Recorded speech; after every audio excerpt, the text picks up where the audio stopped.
하나님께서 오늘 우리에게 주시는 말씀은 마태복음 18장 15절에서 20절까지 말씀입니다. 마태복음 18장 15절에서 20절까지 말씀, 신약성경 30쪽에 기록되어 있습니다. 마태복음 18장 15절에서 20절까지 말씀, 신약성경 30쪽에 기록되어 있습니다. 우리 함께 교독하시겠습니다. 내 형제가 죄를 범하거든 가서 너와 그 사람과만 상대하여 권고하라. 만일 들으면 내가 내 형제를 얻은 것이요.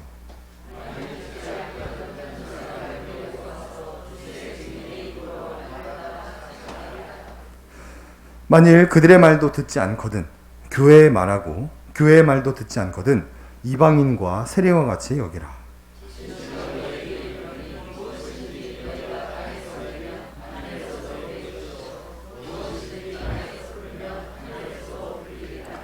진실로 다시 너희에게 이르노니 너희 중에 두 사람이 땅에서 합심하여 무엇이든지 구하면 하늘에 계신 내 아버지께서 그들을 위하여 이루게 하시리라. 두세 사람이 내 이름으로 모인 곳에는 나도 그들 중에 있느니라. 아멘. 하나님은 우리에게 교회를 교회되게 하는 교회의 표지를 주셨습니다. 교회의 표지 세 가지 요소가 무엇이죠? 말씀, 성례, 권징입니다. 오늘은 이 교회의 표지 중 마지막인 권징에 대하여 말씀을 살펴보고자 합니다. 오늘날 교회들 중에서 올바른 말씀과 올바른 성례를 시행하는 교회는 많지만 권징을 시행하는 교회를 거의 찾아보기가 힘듭니다. 왜냐하면 권징을 단순히 벌 주는 것으로 생각하기 때문입니다. 권징의 사전적 의미를 보면 다음과 같습니다. 예수 그리스도에 의해 교회에 위임된 신적 권한, 지속적으로 죄를 짓고 죄 가운데 빠진 교회의 구성원을 교정함으로써 교회의 질서를 세우는 것. 이는 교회의 순결과 하나님의 영광을 위한 일이다라고 말합니다. 하나님이 우리에게 권징을 주신 이유는 단순히 잘못한 사람을 벌주기 위함이 아닙니다. 오히려 권징을 통해 성도들을 죄에서 건져내고 교회의 질서를 세우고 교회의 순결과 하나님의 영광을 나타내기 위해 권징을 주셨다라는 것이죠. 권징을 통해서 어떻게 건강한 교회를 세워갈 수 있는지 예를 들어보면 1917년 일제감정기 시절 경남로의 총회록을 보면 이런 기록이 있습니다. 신앙과 정치에 위반됨으로 책벌을 받은 교인이 85명이요. 출교인이 110명이오니 섭섭한 일이오며. 일제감정기 시절에는 한국교회에 실질적인 핍박과 우상들이 유입되던 시기였습니다. 나라와 교회를 팔아먹는 친일파도 있었고 신사참배를 하는 배교도들도 있었죠. 이때 한국교회는 권징을 사용하여서 죄에 빠진 성도들을 건져내었고 신사참배하는 사람들을 출교시켜서 교회의 순결과 하나님의 영광을 지켜냈습니다. 이 권징을 올바르게 사용하여서 올바른 신앙을 지켰고 그것이 우리에게 전수가 되게 된 것이죠. 이처럼 권징이라는 것은 단순히 죄 지은 자를 벌하려는 용도가 아니라 성도들을 죄에서 건져나고 교회를 건강하게 세우기 위해 하나님이 우리에게 주신 선물이다라는 것이죠. 또한 종교개혁자 칼빈은 권징은 근육과 같다라고 표현하였습니다. 권징은 근육이며 이 근육에 의해서 몸의 지체들이 결합될 수 있다. 우리가 권징을 올바르게 사용하게 되면 성도들을 죄에서 건져내고 교회를 하나 되게 하며 더욱더 단단한 교회를 세워갈 수 있게 된다라는 것을 말해주는 것이죠. 반대로 교회 안에 권징이 없으면 어떻게 될까요? 칼빈은 권징이 없는 교회는 언젠가는 쇠망한다라고 말을 해주었습니다. 오늘날 교회를 향한 핍박 하나 없는 이 시대에 왜 계속해서 한국교회가 쇠망해 가고 있습니까? 교회가 권징을 잃어버렸기 때문입니다. 우리 소망교회가 교회를 확장하면서 10년의 미래를 바라보고 정말로 건강한 다음 세대를 세우고자 한다면 반드시 알아야 하고 반드시 시행되어야 되는 것이 권징입니다. 그래서 오늘 이 시간에는 웨스트민스터 신앙고백서 제30장 권징 파트를 2주간 함께 살펴보면서 올바른 말씀과 성례뿐만 아니라 올바른 권징까지 시행하는 그런 교회로 자라나는 우리가 되었으면 좋겠습니다. 자, 먼저 권징을 시행하는 교회가 되기 위해서는 예수님께서 교회에게 권세를 주셨다라는 신앙 고백이 먼저 일치되어야 합니다. 웨스트민스터 신앙고백서 제30장 권징 파트를 보시면 왕이요 교회의 머리이신 주 예수님은 교회 안에 어떤 정치 체제를 정하시고 국가와 위정자들과 구분되는 교회의 직원들에 의해 시행되도록 하셨다. 이 직분자들에게 천국의 열쇠가 맡겨졌다. 그들은 이 열쇠를 통해 죄를 그대로 두거나 죄를 사하는 권세를 갖는다.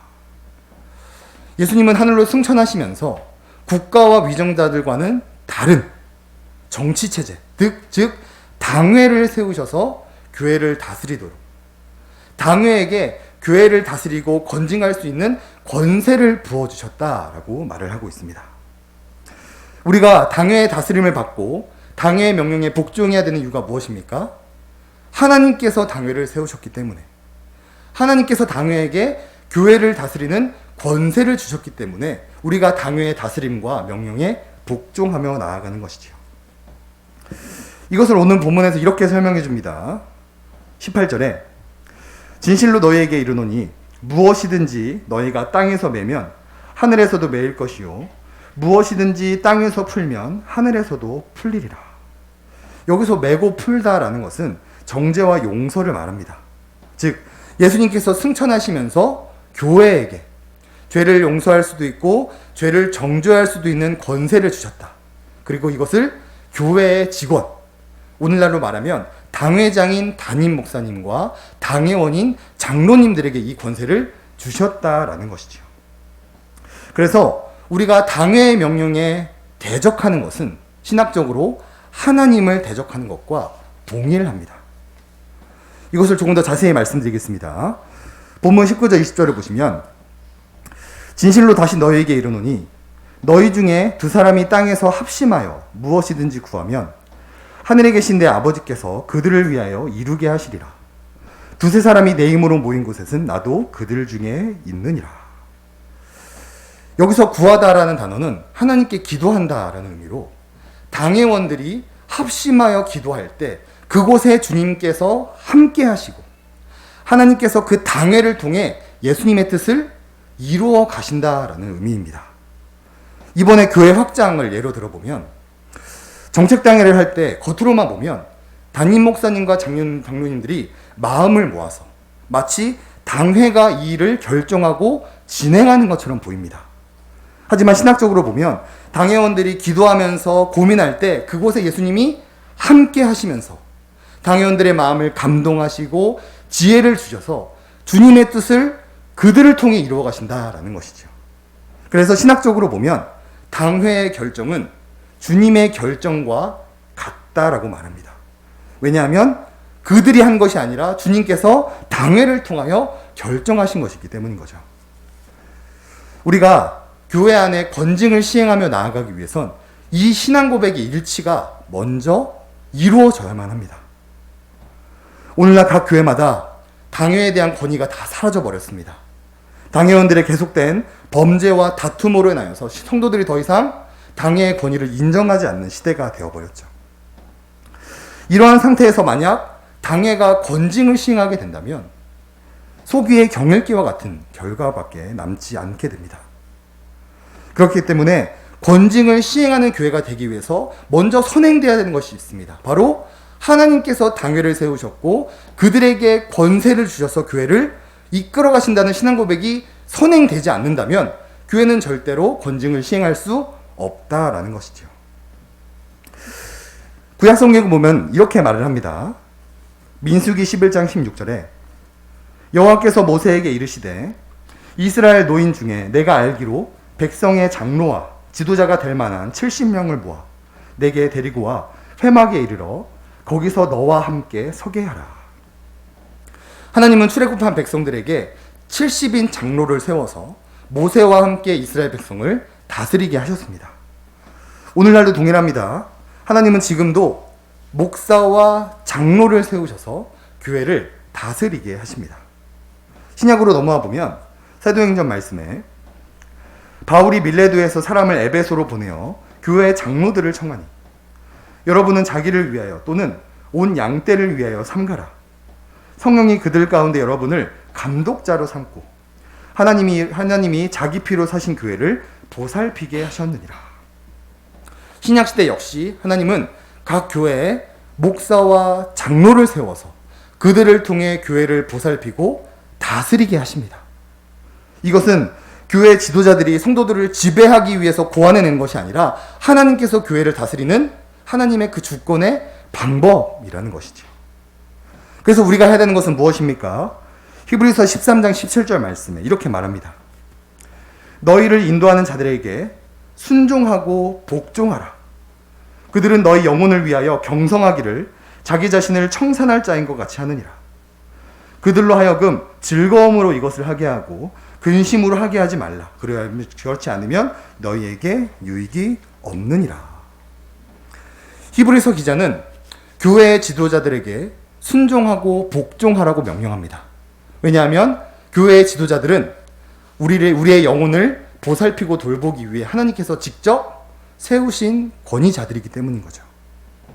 그렇기 때문에 우리는 사람을 바라보는 것이 아니라 그들을 세우신 하나님의 주권을 바라보면서 당회가 즐거움으로 예수만 교회를 다스릴 수 있도록 그들의 명령에 복종해 순종하는 것이 우리의 의무이다라고 말해주고 있습니다.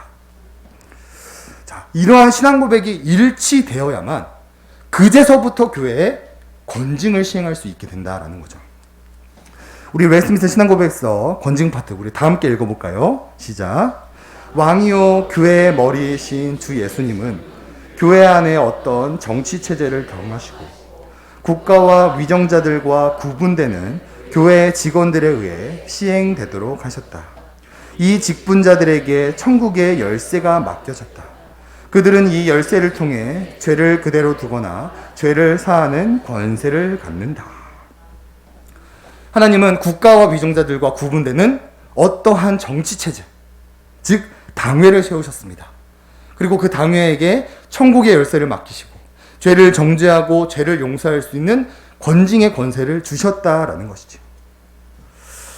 우리가 정말 권징을 통하여서 죄로부터 건져내고 건강한 교회를 세우기 위해선 이 신앙 고백이 선행되지 않으면 절대로 교회를 세워갈 수가 없게 됩니다.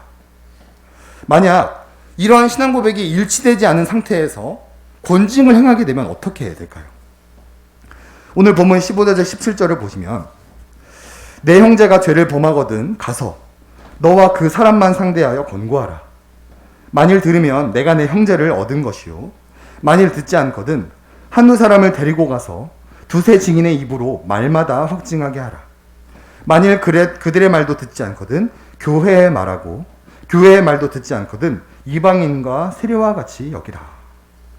예수님은 권징의 순서를 세 단계로 정리해 줍니다. 첫 번째로 1대1로 만나서 권고하는 것. 잘못된 것입니다. 회개해야 됩니다. 죄로부터 벗어나야 됩니다. 라고 전하는 것이 1단계고 그래도 듣지 않으면 두세 사람이 함께 가서 이거 잘못된 겁니다. 회개해야 됩니다.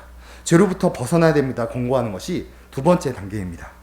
그리고 세 번째로 그래도 듣지 않으면 그를 교회의 당회로 데리고 와서 당회로부터 이 문제를 해결하도록 하는 것이 예수님이 우리에게 보여주신 권징의 순서입니다.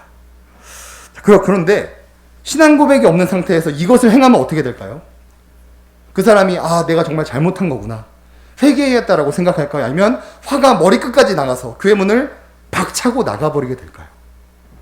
대부분 이 신앙 고백이 일치되지 않은 상태에서 이 권징을 행하게 되면 성도들은 분노만 하게 되고 교회가 오히려 더 어지러워지는 현상이 발생하게 됩니다.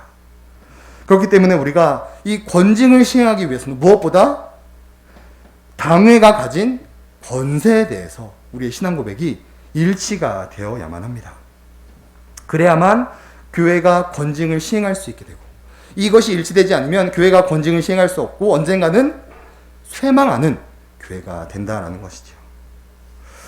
저는 우리 예수만교회가 언젠가 쇠망해버리는 그런 교회가 아니라 올바른 권징이 시행되어 지금보다 더욱더 단단하고 더욱더 하나 되는 교회가 되기를 원합니다. 그러기 위해서 우리에게 필요한 것이 무엇입니까? 신앙 고백을 먼저 일치시켜야 됩니다. 하나님께서 당회를 세우셨다. 하나님께서 우리의 소망교회를 다스릴 수 있는 그 권세를 담임 목사님과 지금 5명의 장로님들에게 주셨다는 신앙 고백이 모두 동일하게 일치되어야만 합니다. 이 신앙 고백이 되어야만 당회가 권징을 성도들을 향해 사용할 수 있고, 그로 인하여 성도들을 죄로부터 건져내고 더 단단하고 하나 되는 교회를 즐거움 속에서 세워날 수 있게 된다라는 것이지요. 말씀을 정리하겠습니다. 권징이라는 것은 단순히 벌을 주기 위한 용도가 아니라 건강한 교회를 세워나갈 수 있도록 하나님이 주신, 우리에게 주신 선물과도 같습니다. 우리가 이 선물을 뜯어서 마음껏 누리기 위해서는 먼저 선행되어야 되는 것이 있습니다. 무엇입니까? 하나님께서 당회를 세우셨고 그들에게 교회를 다스리는 권세를 주셨다는 그 신앙 고백이 일치되어야 한다라는 것이죠. 오늘 한국교회가 왜 쇠망에 가고 있습니까? 교회가 교리와 신앙 고백을 가르치지 않기 때문입니다. 교회가 교리와 신앙 고백을 모르다 보니까 각자 소견에 옳은 대로 교회를 세워나가고, 이런 교회의 표지에 대해서 모르다 보니까 그냥 주먹구구식으로 교회를 세워가다가 결국 엎어져 버리는 교회가 돼버리는 것이죠. 이러한 교회들을 향해 칼빈은 아주 명확하게 말해줍니다. 뭐라고 말합니까? 함께 읽어볼까요? 권징이 없는 교회는 언젠가는 쇠망합니다. 우리의 소망교회가 함께 고민하고 힘써야 되는 것이 무엇입니까? 우리의 소망교회 안에 올바른 말씀이 선포되고 있는가? 우리의 소망교회 안에 올바른 서행이 시행되고 성도들이 올바른 방법대로 성례에 참여하고 있는가? 우리의 소망교회에 올바른 권징이 시행이 되고 있는가? 이 권징을 시행하기 위해서 무엇이 선행되어야 하며 이것을 어떻게 가르치고 어떻게 같은 신앙을 고백하고 있을까를 고민하며 나아가는 것이 우리가 해야 될 일이고, 이런 것들을 고민하며 나아가는 교회가 건강한 교회다라는 거죠. 우리가 지나다니다 보면 교회들이 어떤 자기들이 하는 그런 행사 일정들을 이렇게 크게 걸어놓는 곳들이 있습니다. 그런 것들을 보면 뭐 버블아트, 마술사 청빙, 유튜브 초빙, 연예인, 하나님께서 우리에게 헌금을 걷게 하신 것은 영혼을 구원하기 위해 헌금을 모은 것인데 하지 않아도 되는 그런 세상적인 방법들에게 교회 헌금을 투자하여서 그런 것들을 통하여서 뭔가 교회를 개혁시키려는 교회들이 너무나도 많습니다. 교회가 교리를 알지 못하고 신앙 고백서를 모르다 보니까 계속 외적인 것들을 교회에 끌고 와서 어떤 결과를 내려고 하는 것이지요. 성경은 우리에게 정확하게 말해줍니다. 예수님은 교회를 어떻게 세워가야 되는지 이미 성경을 통해 다 말씀해 주셨습니다. 그것을 신학자들은 교회의 표지, 올바른 말씀과 올바른 성례와 권징을 통하여 교회를 세워가야 된다고 우리에게 밝히 보여주고 있는 것이지요. 우리의 소망교회가 교회를 확장하게 나가면서 10년의 미래를 바라보며 나아가고 있습니다. 무엇이 필요하겠습니까? 좋은 교육자도 필요하고 좋은 건물도 필요하고 좋은 시스템도 물론 필요하지만 그것보다 더 앞서서 돼야 되는 것이 우리가 교회의 표지를 붙들고 나아가는가, 교회의 표지를 올바르게 시행하기 위해서 노력하고 있는가가 더 중요하다라는 것이죠. 우리가 이 사실을 기억하면서 교회의 표지를 잘 시행하는 교회, 오늘 살펴본 것처럼 권징을 시행하기 위해서 어떤 것들이 선행되어야 되는가, 하나님이 세우신 그 당회의 권위를 인정하며 나아가는 우리가 될 수 있도록 이 시간 함께 기도하며 나아가기 원합니다.